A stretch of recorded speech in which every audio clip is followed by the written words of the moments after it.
ओम शांति 5-3-25 महावाक्य। मिठा बाबा कहते मिठे बच्चे खुशी भली भोजन नहीं, तेणु तुमे माने चलिला बुलिला बेले मध्य खुशी मनरे बाबा को मने पकाओ, तेबे पवित्र होई जीवो। प्रश्न अछि, कौनसी कर्म विकर्म न हेउ तार उपाय कौन? उत्तर रे बाबा कहले, विकर्मरु रक्षा पाइबार उपाय हेला श्रीमत। बाबांकर जेउ प्रथम श्रीमत रहिछि जे निजकु आत्मा मने करी बाबांकु मने पकाओ। एही श्रीमत को पालन करिबा द्वारा तुमे विकर्मा जीत होई जीवो। ओम शांति। रुहानी संतान माने एठारे मध्य बसिछंती। ए सबु बाबा कहउछंती ए सबु सेवा केंद्र मानंकरे मध्य अछंती। सबु संतान माने जानती जे एबे रुहानी बाबा आसिछंती। से आमकु एही पुरुणा छी छी पतित दुनियारू घरकू नेई जिबे। बाबा केवल आसिछंती पवित्र करिबा पाई एवं आत्मा मानंक सह कथा हेबा पाई। आत्मा ही कान द्वारा शुणी थाए, कारण बाबांकर निजर शरीर तो नाही। तेणु बाबा कहउछंती मु शरीरर आधार नेई निजर परिचय देउछि। मु एही साधारण शरीररे आसी तुम मानंकु पवित्र हेबार उपाय बताउछि। ताहा मध्य प्रति कल्परे आसी तुमकु एही जुक्ति ब्रह्मांक द्वारा बताउछि। एही रावण राज्ୟରେ तुमे केते दुखी होई जाइछ। रावण राज्य शोकबटिकारे तुमे अछ। कलिजुगकु ही कुहाजाए दुःखधाम। सुखधाम हेला कृष्णपुरी। स्वर्ग ताहा तो एबे नाही। पिलामाने भल भावरे जानिछंती जे एबे बाबा आसिछंती आमकु पढ़ाइबा पाई। बाबा कहउछंती तुमे निज घरे मध्य ईश्वरीय पाठशाला खोली पारिबो।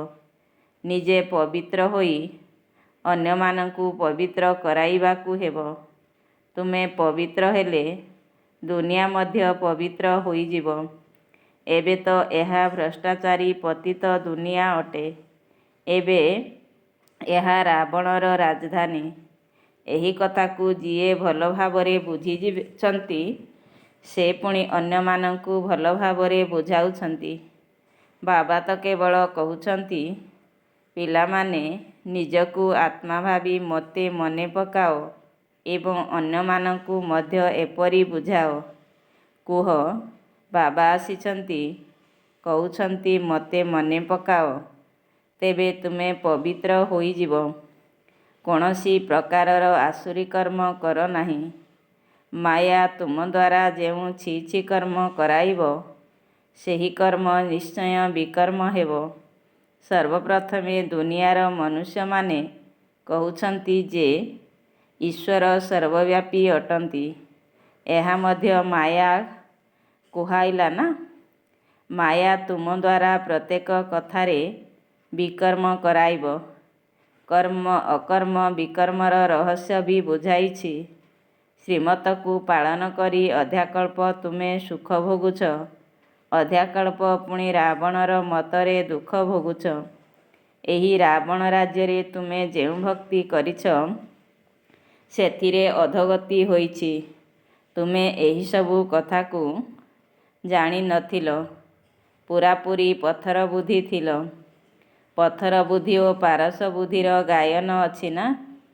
भक्ति मार्गरे भी कुहंती, हे ईश्वर एहाकू भल बुद्धि दियो, तेबे इए लढ़ेई आदि बंद करी देबे। तुमे पिलामाने जानिछ बाबा एबे बहुत भल बुद्धि देउछंती।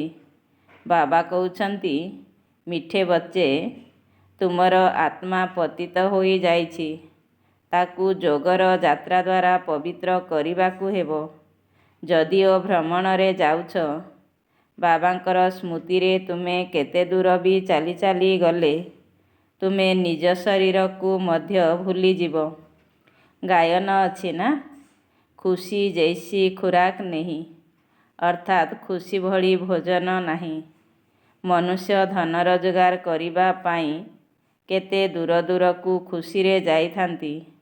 ଏଠାରେ ତ ତୁମେ କେତେ ଧନବାନ ସମ୍ପତ୍ତିବାନ ହେଉଛ। ବାବା କହୁଛନ୍ତି, ମୁଁ କଳ୍ପ କଳ୍ପ ଆସି ତୁମମାନଙ୍କୁ ନିଜର ପରିଚୟ ଦେଉଛି। ଏହି ସମୟରେ ସମସ୍ତେ ପତିତ। ଏହି ସମୟରେ ସମସ୍ତେ ପତିତ ଅଟନ୍ତି। ସେଥିପାଇଁ ବାବାଙ୍କୁ ଡାକି ଚାଲିଛନ୍ତି, ପବିତ୍ର କରିବା ପାଇଁ ଆସ। ଆତ୍ମା ହିଁ ବାବାଙ୍କୁ ଡାକିଥାଏ। ରାବଣ ରାଜ୍ୟରେ ଶୋକ ବଟିକାରେ ସମସ୍ତେ ଦୁଃଖୀ ଅଟନ୍ତି। ସାରା ଦୁନିଆରେ ରାବଣର ରାଜ୍ୟ ଚାଲିଛି। ଏହି ସମୟରେ ସୃଷ୍ଟି ତମପ୍ରଧାନ ଅଟେ। ସତପ୍ରଧାନ ଦେବତାମାନଙ୍କର ଚିତ୍ର ମଧ୍ୟ ଅଛି। ଗାୟନ ମଧ୍ୟ ସେହିମାନଙ୍କର ହେଉଛି। ଶାନ୍ତିଧାମ ସୁଖଧାମ ଯିବା ପାଇଁ ମନୁଷ୍ୟ କେତେ ମୁଣ୍ଡ ପିଟୁଛନ୍ତି। ଏହା କ'ଣ କେହି ଜାଣୁଛନ୍ତି କି? ଭଗବାନ କିପରି ଆସି ଆମକୁ ଭକ୍ତିର ଫଳ ଦେଉଛନ୍ତି। ତୁମେ ଏବେ ବୁଝୁଛ, ଆମକୁ ଭଗବାନଙ୍କ ଠାରୁ ଫଳ ମିଳୁଛି। ଭକ୍ତିର ଦୁଇଟି ଫଳ, ଗୋଟିଏ ହେଲା ମୁକ୍ତି, ଦ୍ୱିତୀୟଟି ହେଲା ଜୀବନ ମୁକ୍ତି।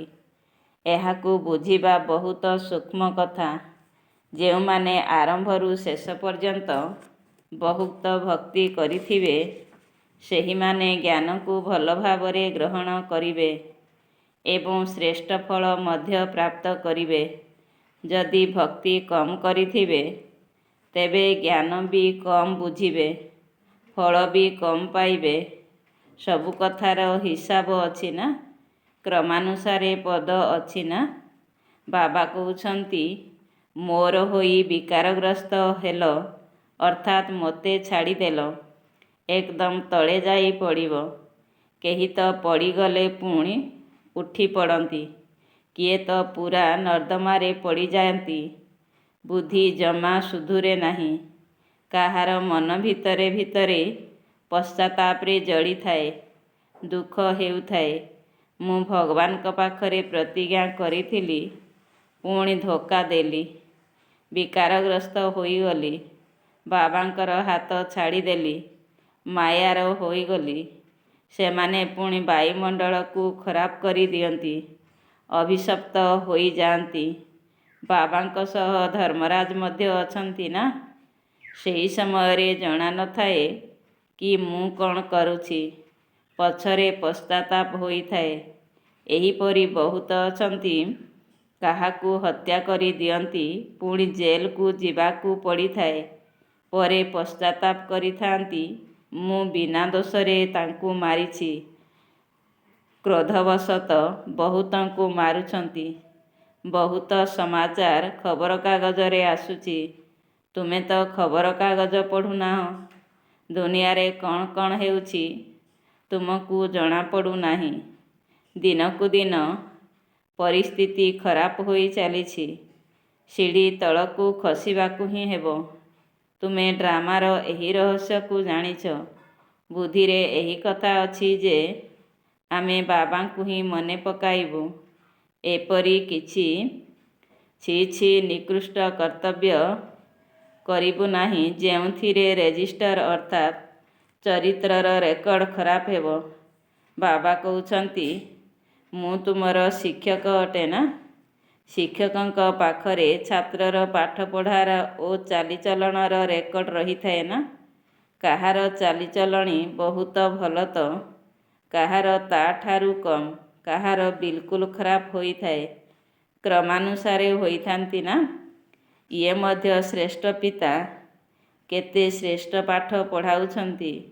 ସେ ମଧ୍ୟ ପ୍ରତ୍ୟେକଙ୍କର ଚାଲିଚଳଣକୁ ଜାଣିଛନ୍ତି। ତୁମେ ନିଜେ ମଧ୍ୟ ଜାଣିପାରିବ, ମୋ ଭିତରେ ଏହିସବୁ ଅଭ୍ୟାସ ଅଛି। ଏହି କାରଣରୁ ମୁଁ ଫେଲ୍ ହୋଇଯିବି। ବାବା ପ୍ରତ୍ୟେକ କଥାକୁ ଭଲ ଭାବରେ ବୁଝାଉଛନ୍ତି। ସମ୍ପୂର୍ଣ୍ଣ ଭାବେ ପାଠ ପଢ଼ିବ ନାହିଁ, କାହାକୁ ଦୁଃଖ ଦେବ, ତେବେ ଦୁଃଖୀ ହୋଇ ମରିବ। ପଦ ମଧ୍ୟ ଭ୍ରଷ୍ଟ ହେବ, ଦଣ୍ଡ ମଧ୍ୟ ବହୁତ ଭୋଗ କରିବ। ମିଠେ ବଚ୍ଚେ, ନିଜର ଏବଂ ଅନ୍ୟର ଭାଗ୍ୟ ତିଆରି କରିବାର ଅଛି ତ ଦୟାଶୀଳ ସଂସ୍କାରକୁ ଧାରଣ କର। ଯେମିତି ବାବା ଦୟାଶୀଳ ଅଟନ୍ତି। ଶିକ୍ଷକ ହୋଇ ତୁମକୁ ପାଠ ପଢ଼ାଉଛନ୍ତି। କେହି କେହି ସନ୍ତାନ ଭଲ ଭାବରେ ପଢ଼ୁଛନ୍ତି ଏବଂ ପଢ଼ାଉଛନ୍ତି। ଏଥିରେ ଦୟାଶୀଳ ହେବାକୁ ପଡ଼ିଥାଏ। ଶିକ୍ଷକ ଦୟାଶୀଳ ଅଟନ୍ତି ନା? ରୋଜଗାରର ରାସ୍ତା ବତାଇଥାନ୍ତି କି କିପରି ତୁମେ ଭଲ ପଦ ପାଇବ। ସେ ପାଠ ପଢ଼ାରେ ତ ଅନେକ ପ୍ରକାରର ଶିକ୍ଷକ ଥାନ୍ତି। ଇଏ ତ ଜଣେ ହିଁ ଶିକ୍ଷକ ଅଟନ୍ତି। ପାଠପଢ଼ା ମଧ୍ୟ ଗୋଟିଏ ମନୁଷ୍ୟରୁ ଦେବତା ହେବାର ପାଠପଢ଼ା। ଏଥିରେ ମୁଖ୍ୟ ହେଲା ପବିତ୍ରତାର କଥା। ସମସ୍ତେ ପବିତ୍ରତାର ମାଗୁଣି ରଖିଥାନ୍ତି। ବାବା ତ ରାସ୍ତା ବତାଉଛନ୍ତି, କିନ୍ତୁ ଯାହାର ଭାଗ୍ୟରେ ହିଁ ନାହିଁ ସେ ପୁରୁଷାର୍ଥ ମଧ୍ୟ କ'ଣ କରିପାରିବେ? ଭଲ ମାର୍କ ପାଇବାର ହିଁ ନାହିଁ, ତେବେ ଶିକ୍ଷକ ପୁରୁଷାର୍ଥ ମଧ୍ୟ କ'ଣ କରାଇବେ? ଇଏ ବେହଦର ଶିକ୍ଷକ ଅଟନ୍ତି ନା? ବାବା କହୁଛନ୍ତି, ତୁମକୁ ଆଉ କେହି ସୃଷ୍ଟିର ଆଦି ମଧ୍ୟ ଅନ୍ତର ଇତିହାସ ଭୂଗୋଳ ବୁଝାଇ ପାରିବେ ନାହିଁ। ତୁମକୁ ସବୁ କଥା ବିସ୍ତାରରେ ବୁଝାଉଛି। ତୁମର ହେଲା ବେହଦର ବୈରାଗ୍ୟ। ଏହା ମଧ୍ୟ ତୁମକୁ ସେତେବେଳେ ଶିଖାଯାଉଛି ଯେତେବେଳେ କି ପତିତ ଦୁନିଆର ବିନାଶ, ପବିତ୍ର ଦୁନିଆର ସ୍ଥାପନା ହେବାର ଅଛି। ସନ୍ନ୍ୟାସୀ ତ ନିବୃତ୍ତି ମାର୍ଗର ଅଟନ୍ତି। ବାସ୍ତବରେ ତାଙ୍କୁ ତ ଜଙ୍ଗଲରେ ରହିବା ଉଚିତ। ପ୍ରଥମେ ମୁନି ଋଷି ଆଦି ସବୁ ଜଙ୍ଗଲରେ ରହୁଥିଲେ। ସେତେବେଳେ ତାଙ୍କର ଶତପ୍ରଧାନ ତାକତ ଥିଲା, ତେଣୁ ମନୁଷ୍ୟମାନଙ୍କୁ ଆକର୍ଷଣ କରୁଥିଲେ। କେବେ କେବେ ତାଙ୍କ କୁଟିଆରେ ମଧ୍ୟ ଭୋଜନ ପହଞ୍ଚାଇ ଦେଉଥିଲେ। ସନ୍ନ୍ୟାସୀମାନଙ୍କର କେବେ ମନ୍ଦିର ତିଆରି କରନ୍ତି ନାହିଁ। ମନ୍ଦିର ସର୍ବଦା ଦେବତାମାନଙ୍କର ତିଆରି କରିଥାନ୍ତି। ତୁମେ କୌଣସି ପ୍ରକାରର ଭକ୍ତି କରୁନାହଁ। ତୁମେ ଯୋଗଯୁକ୍ତ ହୋଇ ରହୁଛ। ତାଙ୍କର ତ ଜ୍ଞାନ ହେଲା ବ୍ରହ୍ମତତ୍ତ୍ୱକୁ ମନେ ପକାଇବା ବାସ୍। ବ୍ରହ୍ମରେ ଲୀନ ହୋଇଯିବା। କିନ୍ତୁ ବାବାଙ୍କ ବିନା ତ ସେଠାକୁ କେହି ନେଇପାରିବେ ନାହିଁ। ବାବା ଆସନ୍ତି ହିଁ ସଙ୍ଗମ ଯୁଗରେ। ଏଠାକୁ ଆସି ଦେବୀ ଦେବତା ଧର୍ମର ସ୍ଥାପନ କରନ୍ତି। ବାକି ସମସ୍ତଙ୍କର ଆତ୍ମା ଘରକୁ ଫେରିଯାଆନ୍ତି। କାରଣ ତୁମ ପାଇଁ ନୂଆ ଦୁନିଆ ଦରକାର ନା? ପୁରୁଣା ଦୁନିଆର କିଛି ବି ରହିବାର ନାହିଁ। ତୁମେ ସାରା ବିଶ୍ୱର ମାଲିକ ହେଉଛ। ଏହା ତ ତୁମେ ଜାଣିଛ। ଯେତେବେଳେ ଆମର ରାଜ୍ୟ ଥିଲା ତ ସାରା ବିଶ୍ୱରେ ଆମେ ହିଁ ଥିଲୁ। ଅନ୍ୟ କୌଣସି ଖଣ୍ଡ ଅର୍ଥାତ୍ ରାଷ୍ଟ୍ର ନଥିଲା। ସେଠାରେ ଭୂସମ୍ପତ୍ତି ତ ବହୁତ ରହିଥାଏ। ଏଠାରେ ସ୍ଥଳଭାଗ କେତେ ଅଛି? ତଥାପି ବି ମଧ୍ୟ ସମୁଦ୍ରକୁ ଶୁଖାଇ ସ୍ଥଳଭାଗ ନିର୍ମାଣ କରୁଛନ୍ତି। କାରଣ ମନୁଷ୍ୟଙ୍କର ସଂଖ୍ୟା ବଢ଼ି ଚାଲିଛି। ଏହି ସମୁଦ୍ରକୁ ଶୁଖାଇବା ଆଦି ବିଦେଶରୁ ଶିଖିଛନ୍ତି। ବମ୍ବେ ପ୍ରଥମେ କ'ଣ ଥିଲା କି ଭବିଷ୍ୟତରେ ମଧ୍ୟ ରହିବ ନାହିଁ। ବାବା ତ ଅନୁଭବୀ ଅଟନ୍ତି ନା? ଧରିନିଅ ଭୂମିକମ୍ପ ହେଲା ବା ମୂଷଳଧାରାରେ ବର୍ଷା ହେଲା, ତେବେ କ'ଣ କରିବେ? ବାହାରକୁ ତ ବାହାରି ପାରିବେ ନାହିଁ। ପ୍ରାକୃତିକ ବିପର୍ଯ୍ୟୟ ତ ବହୁତ ଆସିବ। ନହେଲେ ଏତେ ବଡ଼ ବିନାଶ କିପରି ହେବ? ସତ୍ୟଯୁଗରେ ତ କେବଳ ଅଳ୍ପ ଭାରତବାସୀ ହିଁ ଥାଆନ୍ତି। ଆଜି କ'ଣ ଅଛି, କାଲି କ'ଣ ହେବ, ଏହା ସବୁ ତୁମେ ହିଁ ଜାଣିଛ। ଏହି ଜ୍ଞାନ ଆଉ କେହି ଦେଇପାରିବେ ନାହିଁ। ବାବା କହୁଛନ୍ତି, ତୁମେ ପତିତ ହୋଇ ଯାଇଛ, ତେଣୁ ମୋତେ ଡାକୁଛ କି ଆସି ପବିତ୍ର କର। ନିଶ୍ଚୟ ମୋତେ ଆସିବାକୁ ହେବ। ତେବେ ତ ପବିତ୍ର ଦୁନିଆର ସ୍ଥାପନା ହେବ। ତୁମେ ପିଲାମାନେ ଜାଣିଛ, ବାବା ଆସିଯାଇଛନ୍ତି। କେତେ ଭଲ ରାସ୍ତା ବତାଉଛନ୍ତି। ଭଗବାନ ବାଚ୍ ମନ୍ମନା ଭବ। ଦେହ ସହିତ ଦେହର ସବୁ ସମ୍ବନ୍ଧକୁ ତ୍ୟାଗ କରି ମୋତେ ମନେ ପକାଅ। ଏଥିରେ ହିଁ ପରିଶ୍ରମ ରହିଛି। ଜ୍ଞାନ ତ ବହୁତ ସହଜ ଅଟେ। ଛୋଟ ପିଲା ବି ତୁରନ୍ତ ମନେ ରଖିଦେବେ। କିନ୍ତୁ ନିଜକୁ ଆତ୍ମା ଭାବି ବାବାଙ୍କୁ ମନେ ପକାଇବା ତାହା ଅସମ୍ଭବ। ବଡ଼ମାନଙ୍କର ବୁଦ୍ଧିରେ ରହିପାରୁନାହିଁ, ତେବେ ଛୋଟ ପିଲାମାନେ କେମିତି ମନେ ପକାଇ ପାରିବେ? ଯଦିଓ ଶିବ ବାବା କହୁଛନ୍ତି, କିନ୍ତୁ ବାଳୁତ ବୁଦ୍ଧି ଅଟନ୍ତି ନା। ଆମେ ବି ବିନ୍ଦୁ, ବାବା ବି ବିନ୍ଦୁ ଅଟନ୍ତି। ଏହା ସ୍ମୃତିରେ ଆଣିବା ମୁସ୍କିଲ କଥା। ଏହିଭଳି ଯଥାର୍ଥ ରୀତିରେ ମନେ ପକାଇବାକୁ ହେବ। ମୋଟା ଜିନିଷ ତ ନୁହଁ। ବାବା କହୁଛନ୍ତି ଯେ ଯଥାର୍ଥ ରୂପରେ ମୁଁ ବିନ୍ଦୁ ଅଟେ। ତେଣୁ ମୁଁ ଯିଏ ଯେମିତି ମୋତେ ସେହିପରି ସ୍ମରଣ କରିବା ଏହା ବଡ଼ କଷ୍ଟକର ଅଟେ। ସେମାନେ ତ କହିଦିଅନ୍ତି ପରମାତ୍ମା ବ୍ରହ୍ମ ତତ୍ତ୍ୱ ଅଟନ୍ତି, କିନ୍ତୁ ଆମେ କହୁଛୁ ସେ ତ ଏକଦମ ବିନ୍ଦୁ ଅଟନ୍ତି। ରାତି ଦିନର ପାର୍ଥକ୍ୟ ହେଲା ନା। ବ୍ରହ୍ମତତ୍ତ୍ୱ ଆମେ ଆତ୍ମାମାନେ ଯେଉଁଠି ରହିଥାଉ ତାକୁ ପରମାତ୍ମା କହିଦେଉଛନ୍ତି। ବୁଦ୍ଧିରେ ଏହା ରହିବା ଦରକାର, ମୁଁ ଆତ୍ମା ଅଟେ, ବାବାଙ୍କର ସନ୍ତାନ ଅଟେ। ଏହି କାନ ଦ୍ୱାରା ଶୁଣୁଛି। ବାବା ଏହାଙ୍କ ମୁଖ ଦ୍ୱାରା ଶୁଣାଉଛନ୍ତି ଯେ ମୁଁ ପରମାତ୍ମା ଅଟେ। ପରେ ତେ ପରେ ଅର୍ଥାତ୍ ଊର୍ଦ୍ଧ୍ୱରେ ରହିଥାଏ। ତୁମେ ବି ବହୁ ଊର୍ଦ୍ଧ୍ୱରେ ରହୁଛ, କିନ୍ତୁ ଜନ୍ମ ମରଣରେ ଆସୁଛ। ମୁଁ ଜନ୍ମ ମରଣରେ ଆସେ ନାହିଁ। ତୁମେ ଏବେ ନିଜର 84 ଜନ୍ମକୁ ମଧ୍ୟ ବୁଝିଛ, ବାବାଙ୍କର ପାଠକୁ ବି ବୁଝିଛ। ଆତ୍ମା କେବେ ଛୋଟ ବଡ଼ ହୋଇନଥାଏ, କେବଳ କଳିଯୁଗକୁ ଆସି ମଇଳା ହୋଇଥାଏ। ଏତେ ଛୋଟ ଆତ୍ମାରେ ସମସ୍ତ ଜ୍ଞାନ ରହିଛି। ବାବା ବି କେତେ ଛୋଟ ଅଟନ୍ତି, କିନ୍ତୁ ତାଙ୍କୁ ପରମାତ୍ମା କୁହାଯାଏ। ସେ ଜ୍ଞାନର ସାଗର ଅଟନ୍ତି, ତୁମକୁ ଆସି ବୁଝାଉଛନ୍ତି। ଏବେ ତୁମେ ଯାହା କିଛି ପଢ଼ୁଛ, କଳ୍ପ ପୂର୍ବେ ମଧ୍ୟ ପଢ଼ିଥିଲ, ଯାହାଦ୍ୱାରା ତୁମେ ଦେବତା ହୋଇଥିଲ। ତୁମମାନଙ୍କ ମଧ୍ୟରେ ସବୁଠାରୁ ଫଟା କପାଳ ତାଙ୍କର, ଯିଏ ପତିତ ହୋଇ ନିଜର ବୁଦ୍ଧିକୁ ଖରାପ କରିଥାନ୍ତି। କାରଣ ସେମାନଙ୍କ ଭିତରେ ଜ୍ଞାନର ଧାରଣା ହୋଇପାରେ ନାହିଁ। ହୃଦୟ ଭିତରେ କଷ୍ଟ ହେଉଥାଏ। ଅନ୍ୟମାନଙ୍କୁ କହିପାରିବେ ନାହିଁ ଯେ ପବିତ୍ର ହୁଅ। ଭିତରେ ବୁଝିଥାନ୍ତି ପବିତ୍ର ହେଉ ହେଉ ମୁଁ ହାରିଗଲି। ସାରା ରୋଜଗାର ନଷ୍ଟ ହୋଇଗଲା। ପୁଣି ସୁଧୁରିବା ପାଇଁ ବହୁତ ସମୟ ଲାଗିଯାଏ। ଗୋଟିଏ ଚୋଟ ହିଁ ବହୁତ ଜୋରରେ ଘାଇଲା କରିଦିଏ। ରେଜିଷ୍ଟର ଅର୍ଥାତ୍ ରେକର୍ଡ଼ ଖରାପ ହୋଇଯାଏ। ବାବା କହିଥାନ୍ତି, ତୁମେ ମାୟାଠାରୁ ହାରିଗଲ, ତୁମର କପାଳ ଫଟା। ତୁମକୁ ମାୟା ଜିତ୍ ଜଗତ ଜିତ୍ ହେବାକୁ ପଡ଼ିବ। ଜଗତ ଜିତ୍ ମହାରାଜା ମହାରାଣୀଙ୍କୁ ହିଁ କୁହାଯାଇଥାଏ, ପ୍ରଜାଙ୍କୁ ନୁହେଁ। ଏବେ ଦୈବୀ ସ୍ୱର୍ଗର ସ୍ଥାପନା ହେଉଛି। ତେଣୁ ନିଜ ପାଇଁ ଯିଏ କରିବେ ସିଏ ପାଇବେ। ଯେତେ ପବିତ୍ର ହେବେ ଅନ୍ୟକୁ ବି କରାଇ ପାରିବେ। ବହୁତ ଦାନ କରୁଥିବା ଆତ୍ମାକୁ ଫଳ ବି ମିଳିଥାଏ ନା। ଦାନୀଙ୍କର ମହିମା ହୋଇଥାଏ। ପରଜନ୍ମରେ ଅଳ୍ପ କାଳର ସୁଖ ପାଇଥାନ୍ତି।